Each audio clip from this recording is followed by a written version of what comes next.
You're treading on the fundus, a broad expanse of tissue covering the outside of the stomach. For some reason, doing so gives you the feeling of being a one-man army. After all, an army does travel on its stomach. Your stolen miniaturized shuttle has become mired on the fundus of the stomach like a beached whale. It's alveoli, but it reminds you of spaghetti.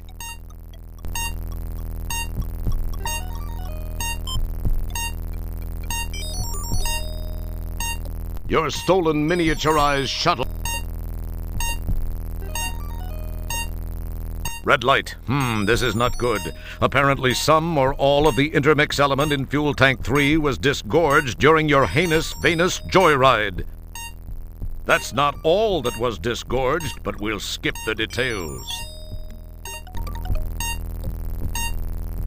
Wow, that's some interesting-looking stuff you've got collected in the engine intake. Looks like a small collection of blood capillaries.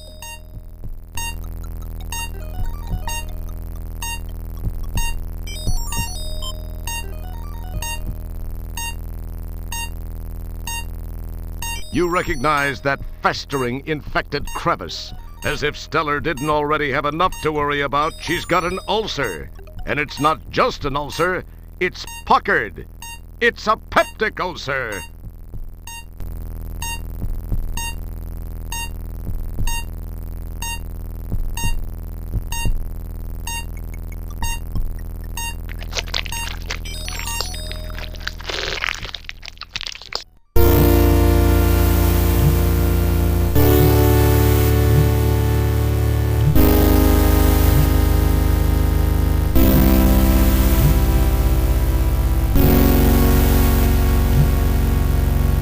The inside of Stellar's tummy is slippery, mostly because of the mucus secreted by the stomach lining. And there are a few pockmarks here and there, but when push comes to shove, this is the most beautiful stomach you've ever been in. A cluster of stomach acid shy nanites is lurking near the entrance to the duodenum. They know all the cool places to hang out.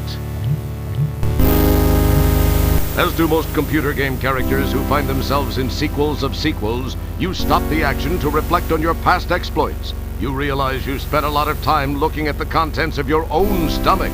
But this is the first time you've gotten such a good look at a pool of someone else's potential discharge. The pools are deceptively still and shallow. They look harmless, but they're seething with pepsin and hydrochloric acid, a chemical brew of protein-dissolving, bacteria-destroying glop, strong enough to dissolve almost anything, especially organic life forms like yourself.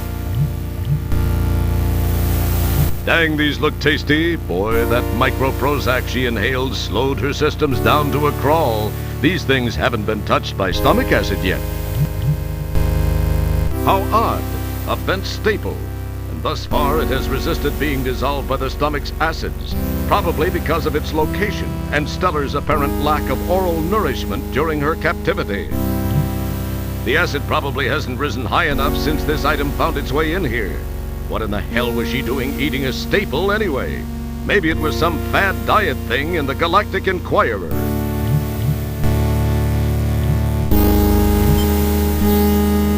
You acquire a candy.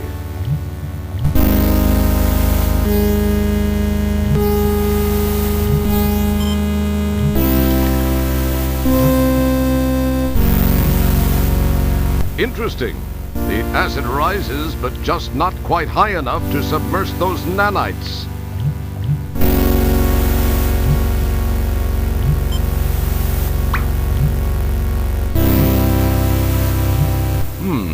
Loosely woven into the stomach lining is a piece of celery string. That stuff could be used to make steel-belted radial tires stronger. Rumor has it that it was the original inspiration for dental floss. I think I saw that on one of those James Burke shows.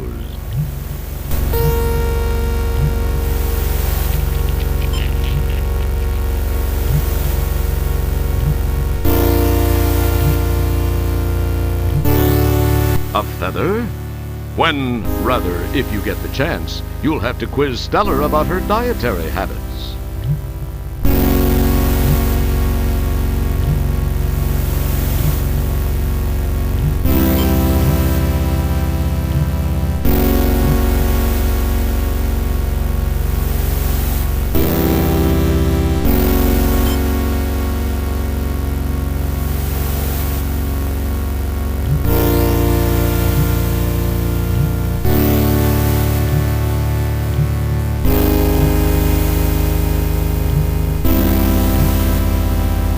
The inside of Stellar's tummy is slippery, mostly because of the mucus secreted by the stomach lining.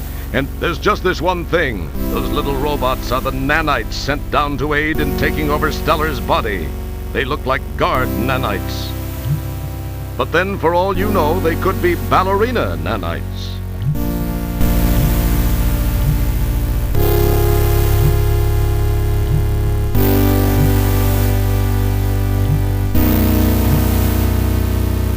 Nice shot!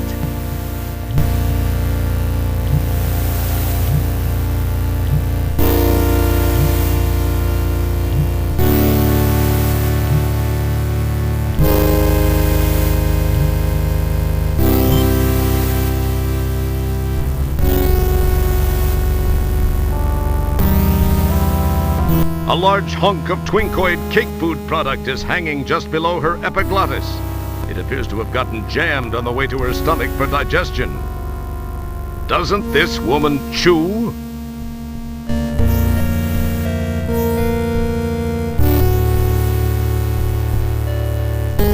This is the upper part of the esophagus. The larynx branches off from here, winding its way down to the bronchi and the lungs. Looking above, you see some sort of medical equipment blocking the way to the mouth. Looks like that's not an option for an escape route.